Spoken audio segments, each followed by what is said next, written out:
بسم اللہ الرحمن الرحیم۔ حضور صلی اللہ علیہ وسلم نے زندگی بھر یہ دعا کبھی بھی نہیں چھوڑی ہے۔ ہر قسم کی عافیت کا نبوی نسخہ۔ اللہم انی اسألک العافیت فی الدنیا والآخرۃ۔ اللہم انی اسألک العفو والعافیت فی دینی و دنیای و اہلی و مالی۔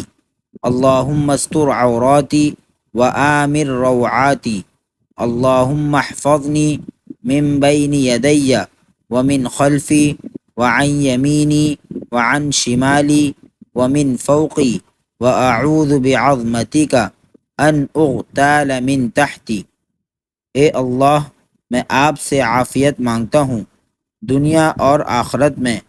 اے اللہ، میں آپ سے معافی اور سلامتی مانگتا ہوں میرے دین میں اور میری دنیا میں اور میرے گھر والوں میں اور میرے مال میں۔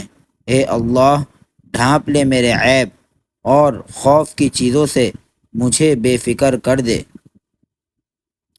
اے اللہ، میری حفاظت کر میرے آگے سے اور میرے پیچھے سے اور میرے دائیں سے اور میرے بائیں سے اور میرے اوپر سے، اور میں آپ کی عظمت کی پناہ لیتا ہوں اس سے کہ ہلاک کیا جاؤں میرے نیچے سے۔